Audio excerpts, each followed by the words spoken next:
सरल राजयोग, स्वामी विवेकानंद। चतुर्थ पाठ।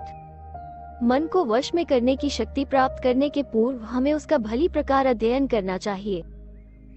चंचल मन को संयत करके हमें उसे विषयों से खींच लेना होगा और उसे एक विचार में केंद्रित करना होगा। बार बार इस क्रिया को करना होगा। इच्छा शक्ति द्वारा मन को वश में करना होगा तथा उसकी क्रिया को रोककर उसे ईश्वर की महिमा के चिंतन में लगाना होगा। मन को स्थिर करने का सबसे सरल उपाय है चुपचाप बैठ जाना और कुछ समय के लिए वो जहाँ जाए जाने देना। दृढ़तापूर्वक इस भाव का चिंतन करो, मैं मन को भटकते हुए देखने वाला साक्षी हूँ, मैं मन नहीं हूँ। तत्पश्चात मन को ऐसा सोचता हुआ कल्पना करो कि मानो वो तुमसे बिल्कुल भिन्न है। अपने को ईश्वर से एक मानो, मन अथवा जड़ पदार्थ के साथ एक करके कदापि न सोचो। सोचो कि मन तुम्हारे सामने एक विस्तीर्ण तरंगहीन सरोवर है तथा आने जाने वाले विचार इसकी सतह पर उठने और समा जाने वाले बुलबुले हैं। विचारों को रोकने का प्रयास न करो, वरन कल्पनानेत्र से उनको देखते रहो और जैसे जैसे वे प्रवाहित होते हैं वैसे वैसे तुम भी उनके पीछे चलो। ये क्रिया धीरे धीरे मन के वृत्तों को सीमित कर देगी।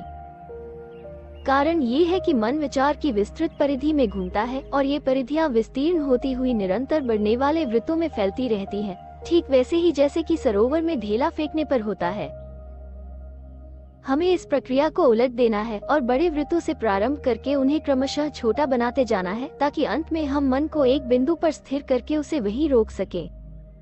दृढ़तापूर्वक इस भाव का चिंतन करो, मैं मन नहीं हूँ, मैं देखता हूँ कि मैं सोच रहा हूँ, मैं अपने मन की क्रिया का अवलोकन कर रहा हूँ।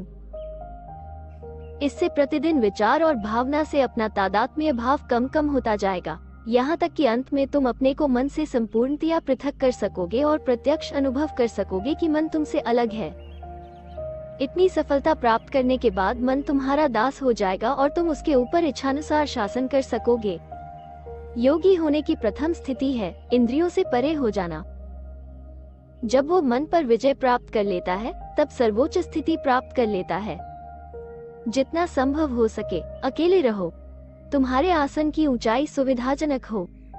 प्रथम कुशासन बिछाओ, उस पर मृगचर्म और उसके ऊपर रेशमी कपड़ा। अच्छा होगा कि आसन के साथ पीठ टेकने का साधन न हो और वो स्थिर हो। चूंकि विचार एक प्रकार के चित्र हैं, अतः हमें उनकी सृष्टि नहीं करनी चाहिए। हमें अपने मन से सारे विचार दूर हटाकर उसे रिक्त कर देना चाहिए। जो ही विचार आए त्यों ही उन्हें दूर भगाना चाहिए। इस कार्य में समर्थ होने के लिए हमें जड़ वस्तु और देह के परे जाना परमावश्यक है। वस्तुतः मनुष्य का समस्त जीवन ही इसे साधने का प्रयास है। प्रत्येक ध्वनि का अपना अर्थ होता है। हमारी प्रकृति में ये दोनों परस्पर संबद्ध हैं। हमारा सर्वोच्च आदर्श ईश्वर है। ईश्वर का ध्यान करो। हम ज्ञाता को नहीं जान सकते, हम तो वही हैं। अशुभ को देखना तो उसकी सृष्टि ही करना है। जो कुछ हम हैं वही हम बाहर भी देखते हैं, क्योंकि यह जगत हमारा दर्पण है। ये छोटा सा शरीर हमारे द्वारा रचा हुआ एक छोटा सा दर्पण है। समस्त विश्व ही हमारा शरीर है। इस बात का हमें सतत चिंतन करना चाहिए। इससे हमें ज्ञान होगा कि न तो हम मर सकते हैं और न दूसरों को मार सकते हैं, क्योंकि वो तो हमारा ही स्वरूप है। हम जन्म रहित और मृत्यु रहित हैं तथा हमें प्रेम ही करते रहना चाहिए। ये समस्त विश्व मेरा शरीर है।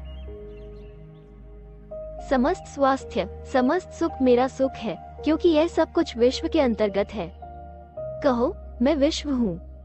अंत में हमें ज्ञात हो जाता है कि सारी क्रिया हमारे भीतर से इस दर्पण में प्रतिबिंबित हो रही है। यद्यपि हम छोटी छोटी लहरों के समान प्रतीत हो रहे हैं, तथापि हमारे पीछे आधार के रूप में संपूर्ण समुद्र है और हम उसके साथ एक हैं। लहर का अपने आप में कोई अस्तित्व नहीं है। कोई लहर समुद्र को छोड़कर नहीं रह सकती। यदि कल्पना शक्ति का योग्य उपयोग किया जाए तो वो हमारी परम हितैषिणी है। वो युक्ति के परे जा सकती है और वही एक ऐसी ज्योति है जो हमें सर्वत्र ले जा सकती है। अंतःप्रेरणा हमारे भीतर से उठती है। हमें स्वयं अपनी उच्च मनःशक्तियों की सहायता से इसे जगाना होगा।